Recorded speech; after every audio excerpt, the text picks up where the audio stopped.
Salam alaikum tout le monde. La famille, dites-moi quelque chose.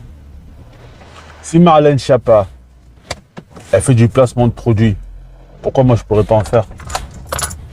Si elle, secrétaire d'État, ministre, elle fait du placement de produits, pourquoi moi je pourrais pas en faire? Elle est aujourd'hui placement de produits pour ma sœur. Regardez cette vidéo.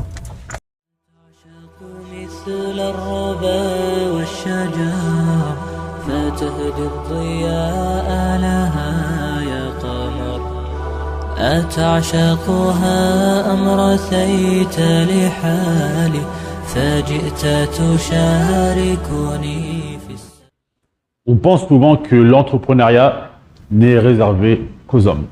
Et ça, malheureusement, ce sont des idées reçues.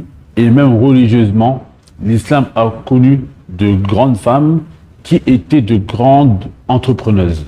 Et parmi elles, il y a notre mère, la mère des croyants, Khadija bint Khuwaylid, radiyallahu ta'ala anha wa arda. Aujourd'hui, je vais vous présenter une personne qui est, comme on dit en arabe, Azizun Alayya, très chère à mes yeux, car c'est la fille de ma mère, qui n'est autre que ma grande sœur.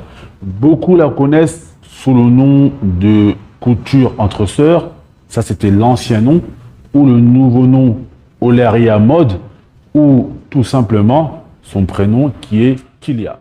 Et donc aujourd'hui, en exclusivité, je vais vous présenter les bureaux d'Olaria Mode et on va faire une petite interview, une petite rencontre avec ma sœur et elle va nous parler de son parcours, tout ce qu'elle a fait et comment Allah Azza wa Jal l'a facilité pour qu'elle arrive où elle en est aujourd'hui. Donc restez avec nous pour cette vidéo. Donc salam alaikum wa barakatuh. Donc tout d'abord, est-ce que tu peux te présenter pour le peu de personnes qui ne te connaissent pas? Donc, salam alaikum à toutes. Donc, je m'appelle Kilia. Donc, je suis la cofondatrice de Olaria. Donc, avant, le concept s'appelait Couture entre sœurs. Vous l'avez peut-être connu sous ce nom-là. Donc, c'est une plateforme qui aide les femmes à se lancer dans la couture et le modélisme, et aussi qui aide les créateurs et les créatrices qui veulent lancer des collections, qui veulent lancer des marques, vendre leurs collections, etc. Donc maintenant, il y a une question qui nous trotte tous, c'est quand as-tu commencé la couture? Alors, j'ai commencé la couture quand j'ai eu mon 3e enfant. Après, je me cherchais en fait. Je cherchais une activité en même temps en tant que mère au foyer qui m'aide un peu à passer le temps, avoir du temps pour moi, faire quelque chose que j'aime. Et j'étais aussi dans une période où je me cherchais aussi professionnellement. Je cherchais à avoir une activité qui me permette d'allier mon statut de mère au foyer et aussi de femme musulmane, donc de pouvoir préserver mes valeurs. Et la couture, elle est arrivée dans ma vie à ce moment-là. Et aujourd'hui, donc, on voit que par la grâce d'Allah Azza wa Jal, tu as maintenant voilà, un local où tu peux prospérer dans tes activités comme tu le souhaites. Et la question, c'est comment es-tu arrivé là où tu en es? Comment as-tu fait voilà, pour grandir et prospérer dans ton milieu professionnel? Alors, c'est une longue histoire, on va un peu revenir au début. Donc, j'ai commencé la couture, c'était en 2012 à peu près. Donc, je cousais au début pour moi, pour mes proches, pour ma famille. Et je faisais des confections aussi pour des amis à moi qui me demandaient. Et j'ai une amie qui m'a dit « Mais ce que tu fais, c'est super, c'est magnifique, etc. Et tu devrais vendre tes confections. » Donc moi, j'avais pas confiance en mes capacités. Je me disais, voilà, je viens de débuter, etc. Donc, j'osais pas. Mais elle m'a vraiment poussée, elle m'a même forcé presque à prendre une photo. Donc les premières confections que j'ai commencé à vendre, c'était des djilbabs, des abayas, etc., des hijabs, donc pour les femmes qui portent le voile. Et de là, donc ça a très bien marché. J'ai eu beaucoup de demandes. On me sollicitait énormément.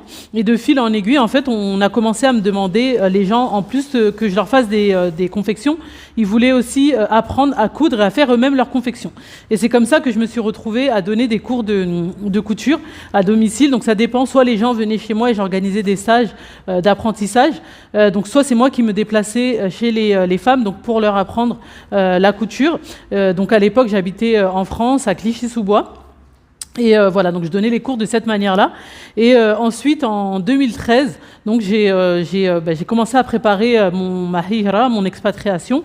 Et de là, donc j'ai dû arrêter que ce soit la confection, les cours, etc. Et en fait, je me disais que ça allait être mort, que j'allais plus pouvoir donner de cours.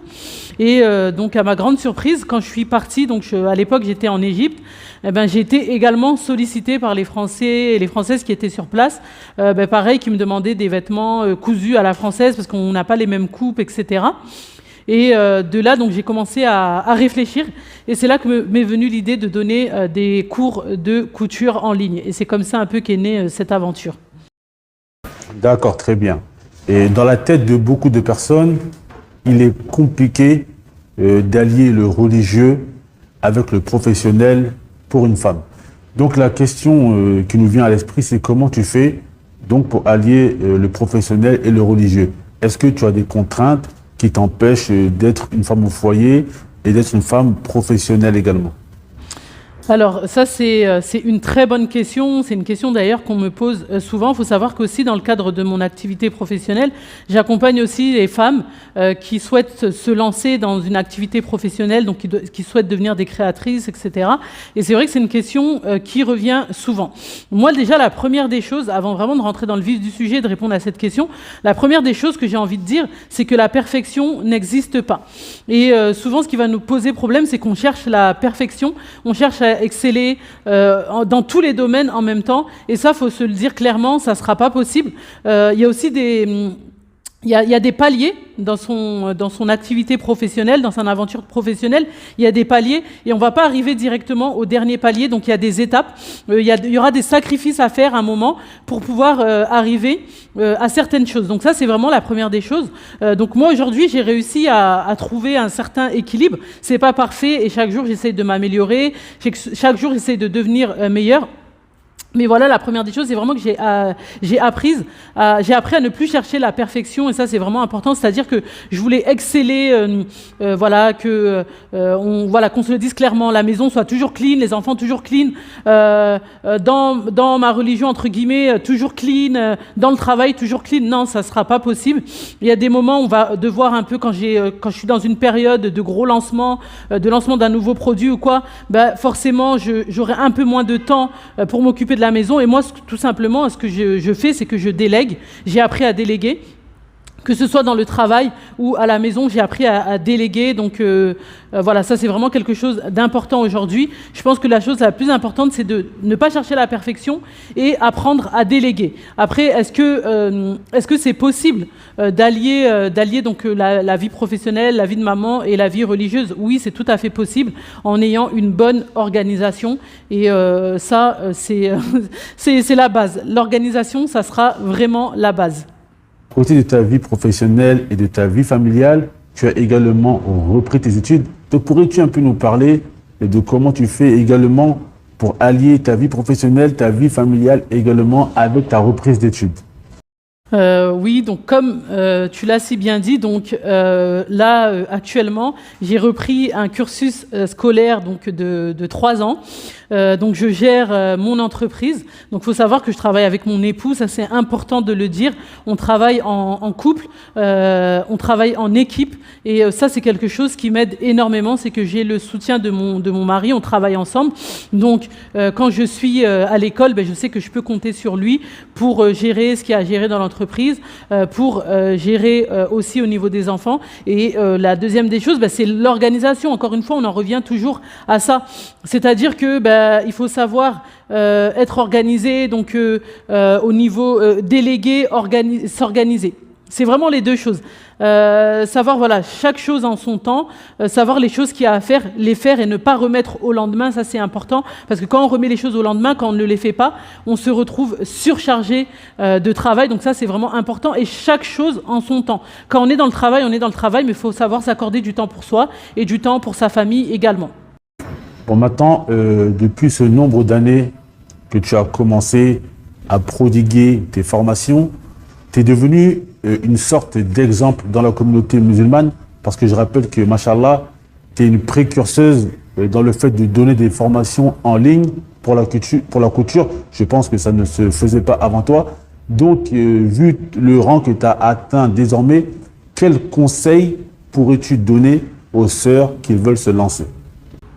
Alors, moi, le conseil que je veux donner vraiment aux personnes qui ont envie de se lancer aujourd'hui, et je parle vraiment à ces personnes-là, celles qui ont déjà cette envie, ben c'est vraiment de foncer, c'est vraiment de faire les choses, mais d'abord de se rappeler en fait pourquoi on le fait. Et ça, c'est important déjà pour pas perdre ses valeurs, pour toujours rester en accord avec ses valeurs et pour avoir un moteur qui va nous pousser à y arriver. Tout à l'heure, tu m'as demandé, mais comment tu fais aussi pour y arriver? Mais moi, ce qui fait aussi que j'y arrive, c'est que j'ai comme on dit, un pourquoi puissant. J'ai une motivation puissante. C'est déjà que, faut savoir que la cause de notre subsistance dans notre hijra, dans notre expatriation, ben, c'est cette entreprise-là. Donc déjà, ça c'est quelque chose qui me motive parce que grâce à cette entreprise, par la cause de cette entreprise, parce que c'est grâce à Allah, mais par la cause de cette entreprise, on a un revenu régulier qui nous permet de vivre. Là, on vit actuellement à Tanger, au Maroc. Donc c'est par la cause de cette entreprise-là, c'est cette activité-là qui nous permet de vivre ici, de pouvoir subvenir à nos besoins, de pouvoir payer des écoles pour nos enfants, de pouvoir payer voilà toutes les activités et tout ce que l'on fait ici.